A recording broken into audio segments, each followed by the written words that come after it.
Jesus said, if you deny me before men, I'll deny you before my Father who is in heaven. If you confess me before men, I will confess you before the angels of God, right? If you deny me, I'll deny you. If you confess me, I'll confess you. You would think, having heard those words, every one of those men standing there would have been like, man, no, we are never going to make that mistake, right? And that's what they thought. But Jesus said to Peter on the night before he was crucified, listen, Peter, Satan has asked for you, and he wants to sift you as wheat. But don't worry, I've prayed for you. And when you have been restored, I want you to encourage your brethren. Peter said, Lord, I'm never going to deny you, man. I won't deny you. I'll die with you. And Jesus said, Peter, before the rooster crows, you're going to deny me. Before the rooster crows twice, you're going to deny me 3 times. And Peter did. He denied Christ before men. Why? Because he was overcome with fear. He was overcome with fear because here his Savior, the one in whom he had all confidence, didn't seem to be winning. He had been arrested, he had been beaten, had been ridiculed, had been slapped and spat upon, and Peter's over here thinking, maybe this isn't what I thought it was.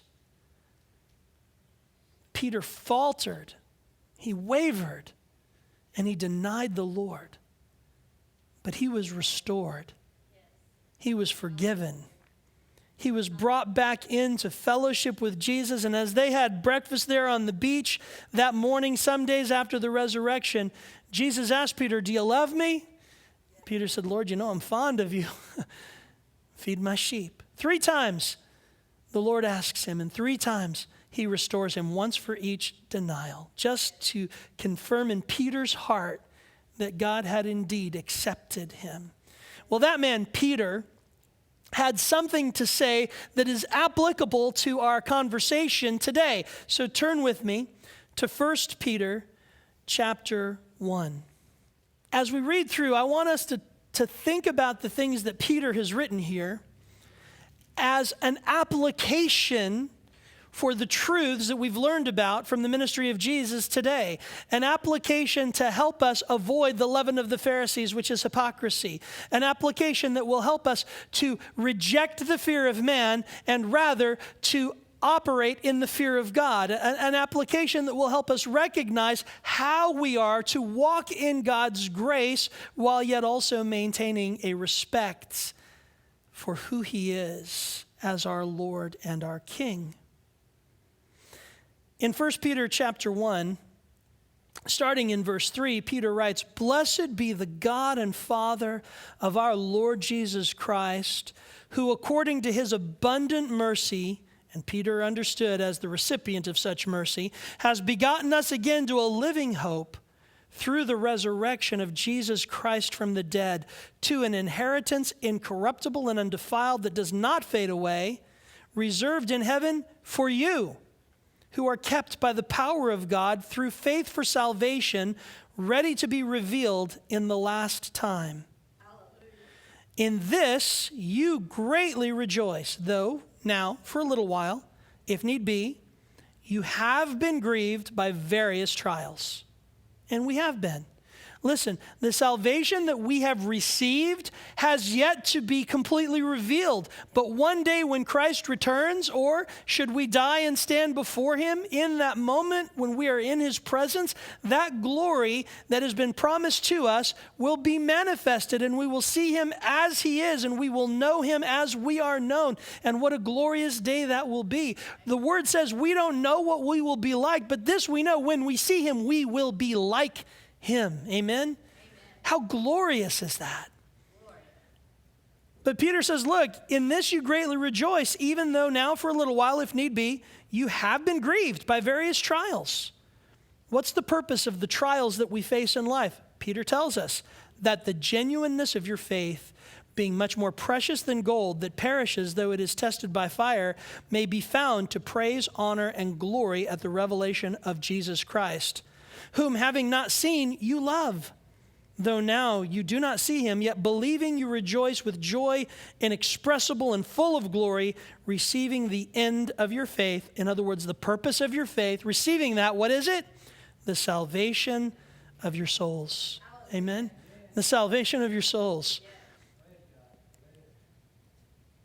Of this salvation, the prophets have inquired and searched carefully, who prophesied of the grace that would come to you, searching what manner of time the Spirit of Christ who was in them was indicating when he testified beforehand of the sufferings of Christ and the glories that would follow. To them, to those prophets of old, it was revealed that not to themselves but to us they were ministering the things which now have been reported to you through those who have preached the gospel to you by the Holy Spirit sent from heaven, things which angels desire to look into.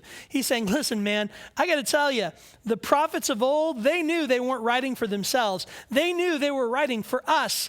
And in us and through us, this has been revealed, and what a glorious thing it is. And this is the word that was preached to you. Therefore, because of all this, gird up the loins of your mind and be sober. And rest your hope fully upon the grace that is to be brought to you at the revelation of Jesus Christ. As obedient children, not conforming yourselves to the former lusts as in your ignorance, but as he who called you is holy, you also be holy in all your conduct. Now listen, are we saved by being holy? No. But we are made holy because we have been saved. Amen? And our conduct is to reflect that. No longer walking in our former sins, but walking in righteousness. Why?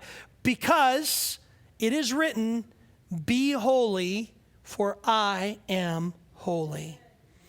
And if you call on the Father, who without partiality judges according to each one's work, conduct yourselves throughout the time of your stay here in fear, knowing that you were not redeemed with corruptible things like silver or gold from your aimless conduct received by tradition from your fathers, but you were redeemed by what? The precious blood of Christ, as of a lamb without blemish and without spot. He indeed was foreordained before the foundation of the world, but was manifested in these last times for you, who through him believe in God, who raised him from the dead and gave him glory, so that your faith and hope are in God. Amen. Listen, friends, we are saved by grace through faith, but we are saved to walk in fellowship with a holy God. And he calls us to fear him, to respect him, to honor him, to turn our back on our former way of living and to walk in holiness with him, understanding that, yes, we're going to stumble, yes, we're going to fall, yes, there are going to be times when we sin, and that grace is available to us, but we should never presume upon that grace and just act carelessly as though we had no fear of God. Amen? Amen? Yes. We need to retain within our hearts, within our minds, within our attitudes and our actions, a healthy and reverent fear of God, knowing that it is to him that we must give an account for all that we have done. By grace we have been saved, yes, but we are saved unto good works that God prepared in advance for us to walk in them. Amen? So let's purpose in our hearts to fear God and to love one another. Let's pray. Heavenly Father, Lord, there is none of us righteous, not even one. And Lord, there is none of us who can walk in holiness. We're not trying to put on a hypocritical mask, Lord, that says that we can walk in perfect holiness. We know that we can't. And yet, Lord, you have called us to be holy, for you are holy. And that holiness can only be found in Jesus Christ. Lord, help us to always remember that you are a holy and a righteous God.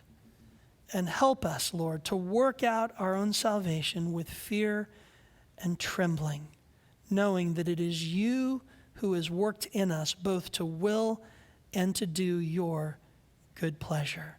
May you be glorified in and through our lives today as we seek to honor you with every thought, with every act, and with every word.